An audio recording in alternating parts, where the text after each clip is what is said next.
Welcome to Shade in the City. Happy Juneteenth weekend, everyone. Yes, and happy Father's Day to all of the fathers that might be in the viewing crowd.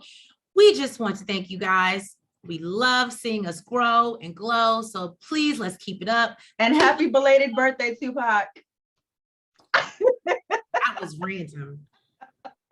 Anyway, so yes, please make sure if you have not already that you hit that like button. And you subscribe. Well, let's get into the messiness that is Love and Marriage Huntsville. Let's get into it and let's get shady. Don't do drugs on June.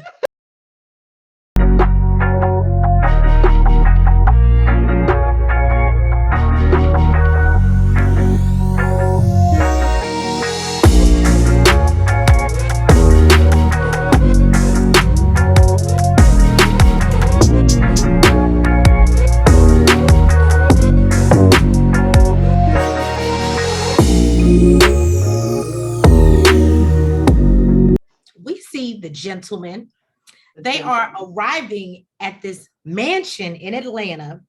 I think they said, I don't know if they were just being like sarcastic. They were like, oh, Martel rented out like a $13 million mansion. $10 million. Something like that. 17,000 square foot mansion. So Melnika is there to greet them at the door. And I said, oh, okay. She discusses her plans for Inest. I believe I'm pronouncing that right. Inest or Inest? I feel like they said Inest. It might be Inest. As we all know, that's Martel's grandmother, who apparently was the, part of his family. So Marcel then inquires how long him and Melnika have known each other. And, she says they've, known each other for about 30 years. Marcel says in the confessional, that's a long time to be in the friend zone. And he respects the commitment. I said, can I just tell y'all, I was on Twitter last night. I love that his shade always lands. It does. That's one thing I gotta give him. The shadiness in the jokes always. Because he's really freaking smart. He's really a smart freaking dude. That's why he's very quick on his toes. He is. So he says he wonders if Mel is his thing. Is that his love language? I said, I can't. You're very petty, Marcel. You're very petty. Now, all the husbands are calling their wives to let them know they made it safely. I was going to say check in, but I know some men might have a problem with that word. So we'll say, just letting them know they made it safely. They talk about the mansion, how big it is, and, the plans for the evening. And I am not mad at all the women. They all pretty much had the same question. Why do you have so much damn house and it's only just y'all men?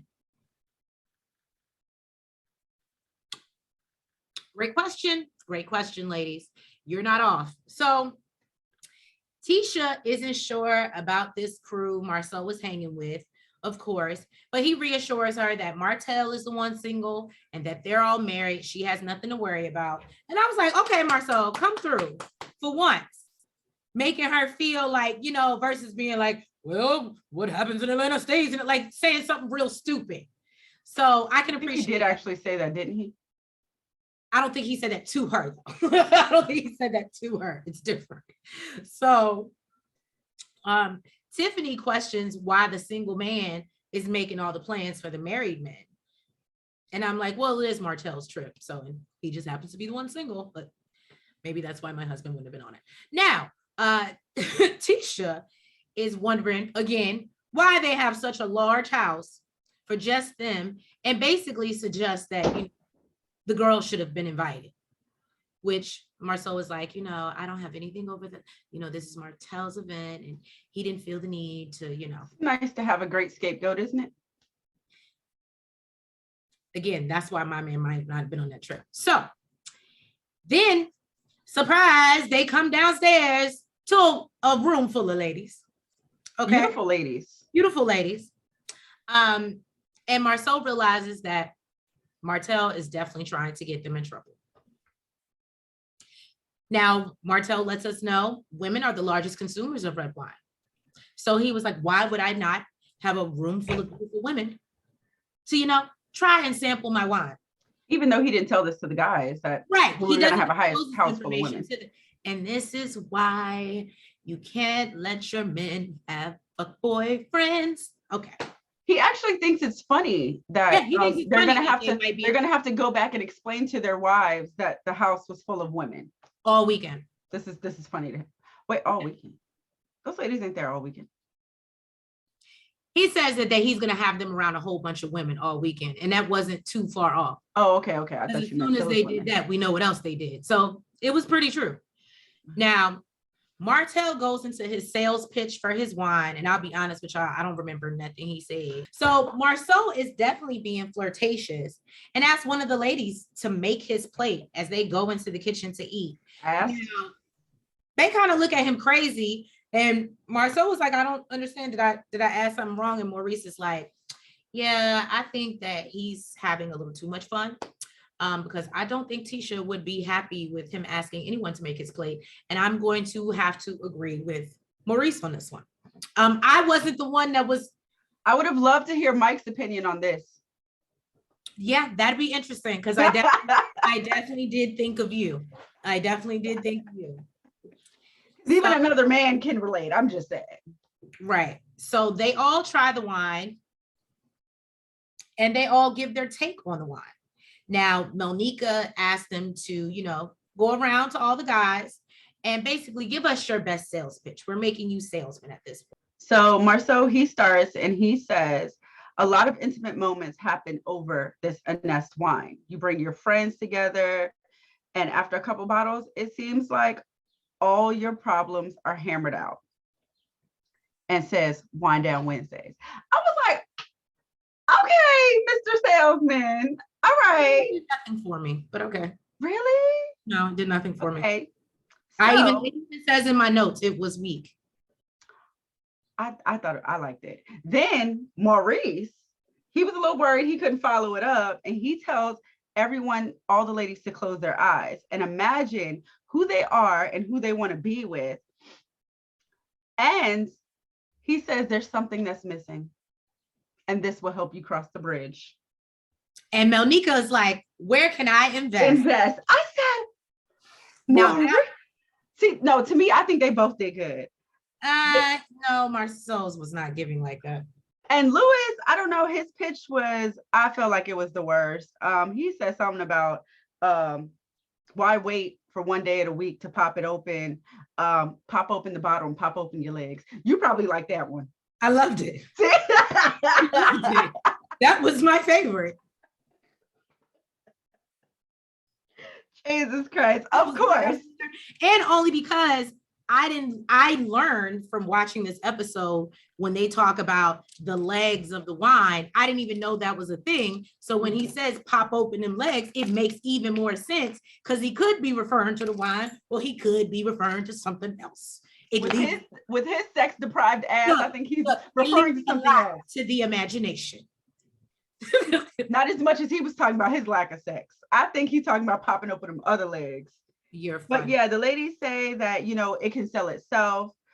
Basically, it's a nice blend between sweet and dry, and it's $1 billion bottle. I want to try it now. I don't. So in the confessional, Kimmy says apparently Martel wanted to have his wine reveal in Atlanta, which is, reminiscent of the other Atlanta trip. The last Atlanta trip. And she just hopes that they're on their best behavior. So her and Tisha meet up at Black. And Tisha says she really doesn't understand why they had to have another trip in Atlanta. Like, is this their vacation spot for everything? And she felt like they should do a pop-up. I said, I'm with you. Look, I'm all about the pop-up. I talked about this on Twitter last night, and everybody agreed. Tisha ain't about that life. Tisha is not about that life. Let's just be real, and we can. Kimmy looked like she was thinking right. If it's not in her face, so the last thing she would do is drive up to it and have it be in her face, and I'm gonna just let that sit right there. Go ahead. She ain't brave enough to do that. She talk a good game, and that's maybe why she told Kimmy. I believe Kimmy is about. Kimmy looked like she was actually thinking about it. Like, that's what I'm saying. I believe Kimmy is about that. Like, but Tisha would never do that by herself.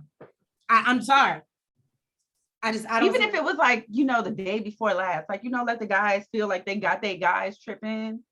And then the day before they about to leave, like, hey, we thought we should spend the last day with y'all. What y'all had planned? I mean, it's only 3 hours. Clearly, everybody driving from Huntsville to Atlanta all the time anyway. So she said it's giving suspicious because he could have had his launch in Huntsville where all of them, could have came supported him. Yeah. And supported him. And Kimmy says they all like to party. So she's sure they're going to, end up in a club with newly single divorced Martel. He and then she already knows that they're probably going to end up in a strip club. That's not even. Yes, actually, she said Kimmy's like, really? Kimmy. They actually don't even understand why Martel is coming out with wine. They're like, he don't even drink wine. He can't. But then they was like, he came out with a cookbook. He don't cook. But apparently, he came out with his exercise thing. They was like, well, that one makes sense. But let's go to the gym. That's one thing. I think they just think that he's just doing this to appeal to women. Who the hell knows? I mean, he does seem pretty thirsty. It's giving thirst. But yes, Tisha did say, I bet you they're going to end up in a strip club. She's just hoping that there will be no pictures, no scandals, nothing to, remember this weekend forever by. So I'm with her on that. And yeah, Tisha basically, she says that it's been hard with everything going on, but she does feel like people are trying to all the rumors. Yes, but she's not trying to destroy her family over rumor. And just like Tree said, she's not going to deal with nothing unless it's in her face, confronting her, like knocking at her door. And she says that she has such a good relationship with the Lord that she feels that if something was going on, the Lord would present it to her. So who are we to judge?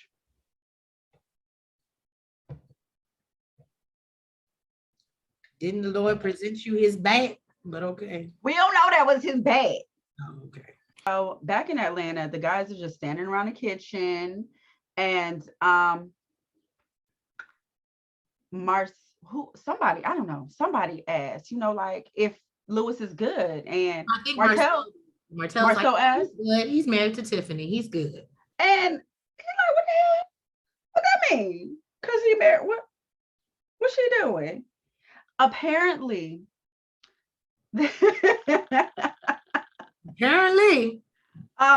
they're open to new things in their relationship, but they don't have a open relationship. Now, this part was hilarious to me because Marcel was in the confessional, was just like,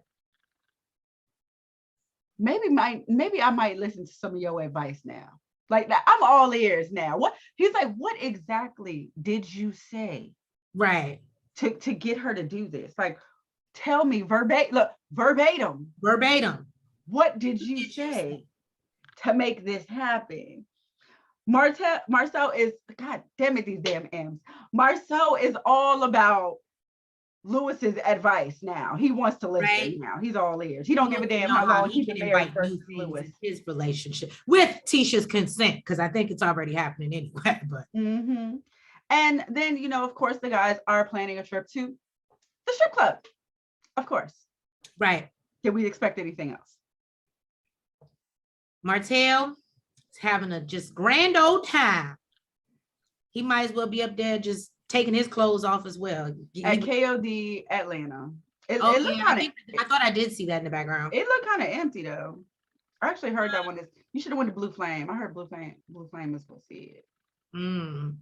So basically they're all looking at like Lewis, he's kind of off to the side, just smoking his cigar. Marceau says that, the way Lewis is acting, it makes him think open was Tiffany's idea. I said, yeah.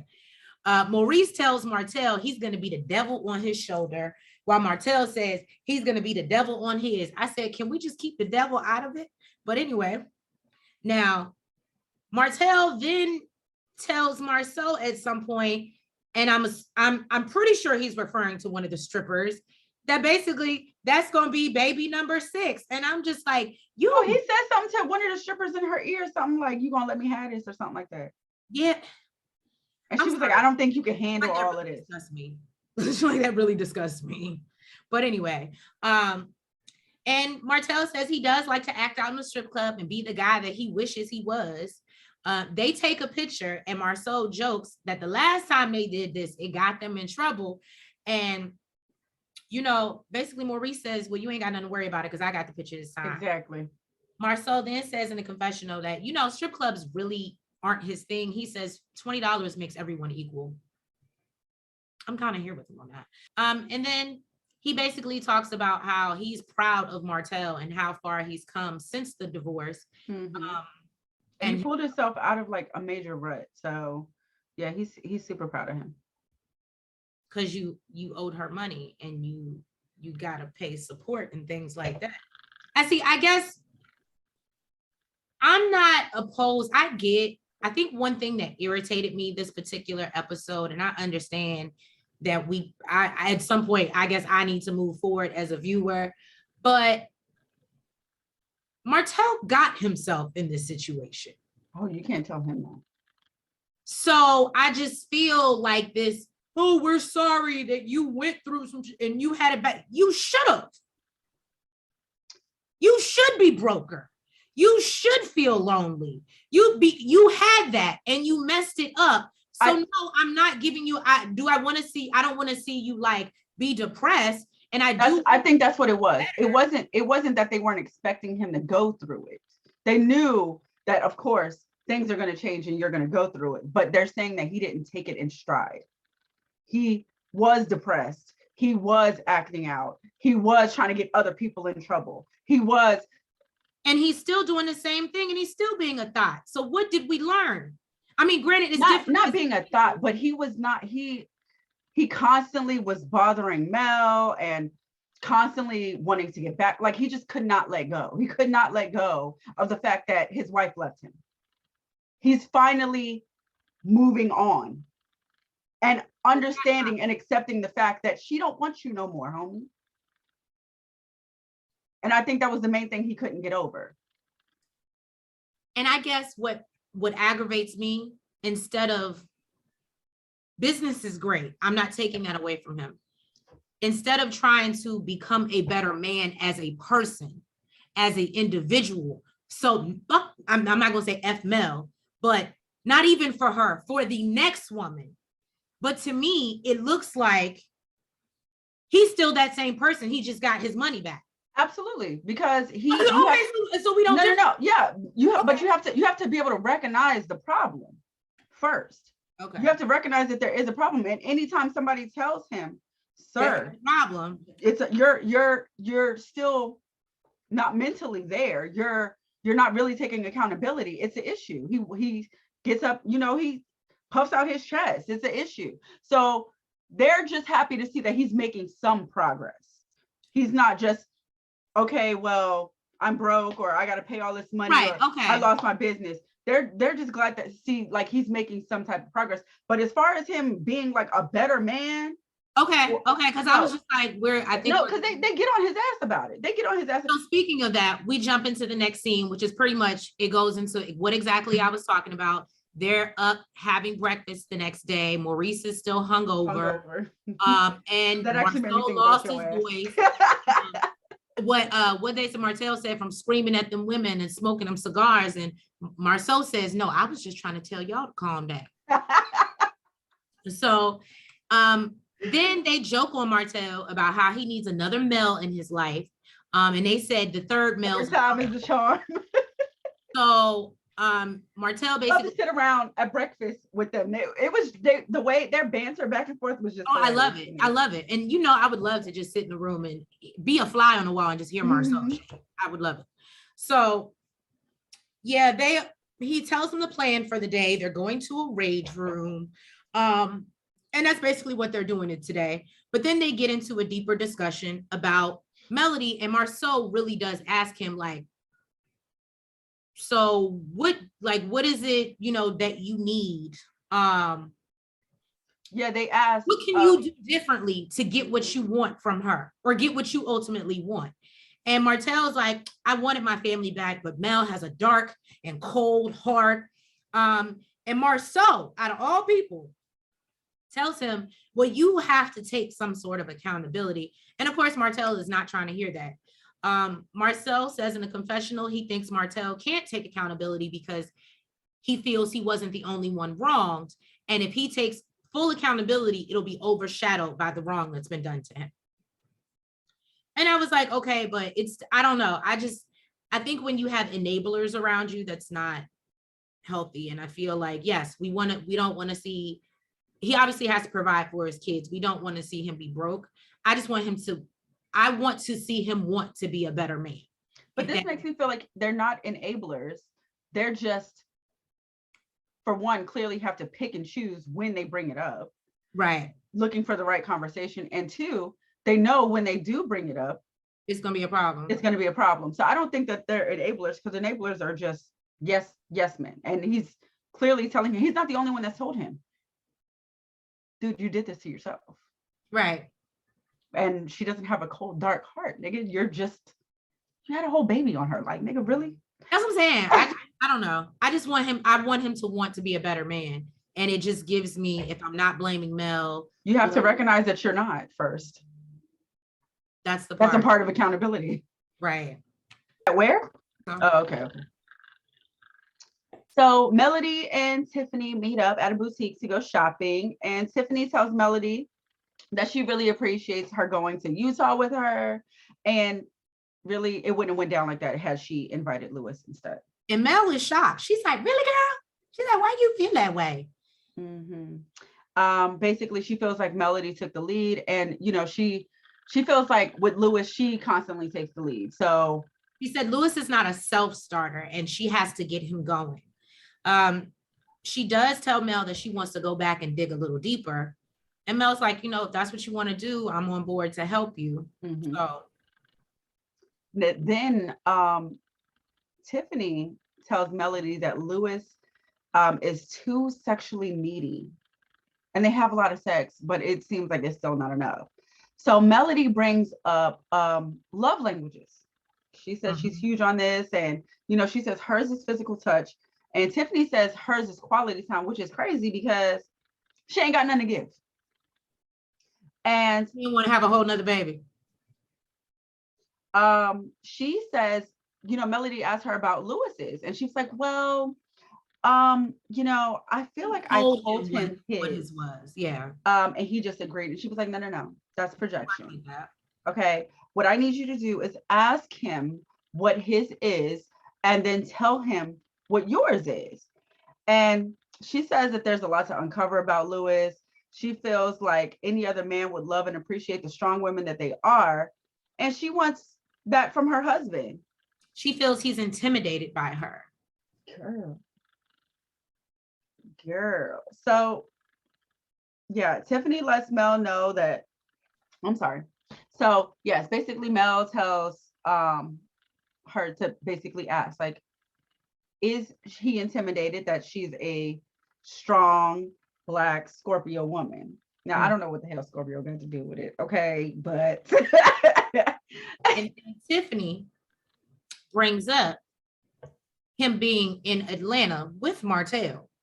And I just tell you, I love Mel. This is how this is what unbothered. I felt like what a good friend is supposed to do, because regardless of what she has been through, and still trying to give her good advice, like, girl, you need to, if your husband's saying there's a problem, boo, you got to meet in the middle. Mm-hmm. But at the same time, when Tiffany's like, oh, I'm concerned because he's with Martel, and I don't know, he's having all this sex talk, and I don't know what he'll do in Atlanta. And she's like, she just rebukes even the thought. You are not going to put that in the universe. Mm-hmm. I believe Lewis is a better man than that. I said, I'm real friend. That's what a real friend do. And Lewis was actually, and she has a reason to, clearly, because Lewis was the one on his best behavior. Now, the men are on their way to the rage room. Martel talks about we need to go to a rage room treat. Huh? We need to go to a rage room. Oh, absolutely. Martel talks about how he does miss his old life, but realizes he has to move forward. And so I guess that's some of the aggression that he's trying to let out in the rage room. He says he appreciates having Melnica, who believes in him. And Lewis lets him know, but first he had to believe in himself. Everybody here with a good word. I'm just saying, if it ain't Marceau, it's Lewis. Speak some light into this brother. So now, Lewis gets into the rage room ready to let out his pent-up sexual frustration. Marceau starts taking out his aggression thinking about Miss Wanda. And Maurice tells him he doesn't, his frustration is not his, but he'll take it out for him. You know, he'll pull a little. So as they're riding back to the mansion, they're having a conversation about each of their frustrations that they discussed. And Marceau talks about how it is a big frustration with Miss Wanda. He feels like she should be Tisha's safe place and her haven. And when the world is throwing accusations about their family and her husband, he feels like she should be a comfort to her, but instead she's actually one, you know, kind of lighting the fire a little bit. So he was like, and then even Lewis is so funny. He was like, is it that much of a problem? And everybody looked at him like, do you know who Ms. Wanda is? Of course it's that much of a problem. And so he just basically says, you know, he just doesn't want it to be the tear down of his family. Cause she would be. Cause you know, she got to have the shoes that come in the boxes. Now, then they get into Maurice. Everybody was kind of just like, Maurice, you don't have problems. You have a teenager. And you know, if that's what you want to rage about, but Maurice is upset because Monster isn't showing enough initiative. And he's like, why should I have to wake him up in the morning? He should be. You know who that was giving me? Or who it would be in the future? Jalen? I was going to say your dude, but. Oh. Possibly. I don't even see that because he don't like to get up for real. So if nobody. That's why I'm saying he would be like, it's his responsibility. Oh, to let him do it. No. They're 15. They're going to do it. And basically all the guys let him know that is not a major problem. And, you know, I love what Martel says, that type of drive and ambition, people are kind of born with. Mm-hmm. So if he doesn't jump out of bed like, hey, let me take on the day.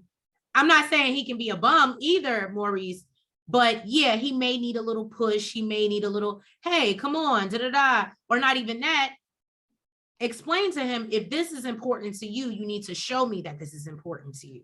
But even listening to Kimmy, when she talks about, you know, him starting the business and, you know, him wanting to do it with her, she makes it seem like even it's too much for her. Like, that's just not me. I'm just not that type of person. That's true. Good point. So yeah, Maurice is just hustler all day, every day. Right. Ready.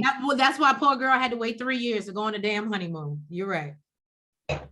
Well, I'm just saying, you know, it's bad when people are like, here's the honeymoon for you because your husband won't take you.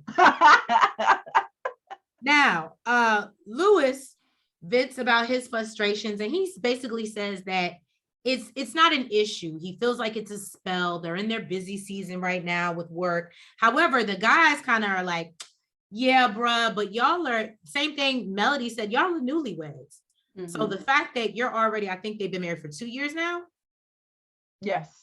Or almost. So yeah, the fact that y'all have only been married for almost 2 years and the not getting enough conversations coming up. If this is a problem now in year 2, as Marceau said, this is probably going to be a problem later on, year 4, year 5. And I was just like, well, you know, and as Melody said, I think that sometimes that it changes and it fluctuates in relationships, especially if you've been together for a minute. And I think it's just about having a healthy balance. But I also do think that clearly, I wanted to say he needs to have a conversation, but I think we've seen him say more than once, like, hey, what's going on? Like, I need some. And she's like over here talking about babies, but she can't even do it just to do it for fun. She's only thinking about procreating. So, I mean, and when you do that, you take all the fun out of it. So I'm just saying. So we're gonna pray for Tiffany and Lewis. And maybe if she give him a little bit more, maybe he can knock her up and they can have. I don't know, because she said she giving it to him all the time. Is Lewis just a hornball? What the fuck? Look, I'm trying to figure out how old Lewis is that he's still going like this. I'm just saying. The fact that he wanted that much at his age, sir. We might have to look that up. Right. All right, y'all. Thank you so much for tuning in to our review. Please make sure, if you have not already, that you hit that like button. You comment. You subscribe. And hit the notification bell. Thank you, guys. We'll catch you next week. Happy Juneteenth and have a great night. Bye. Good night. Front, back, side to side. Make sure you go like and subscribe. Front, back, side to side. Make sure you go like and subscribe.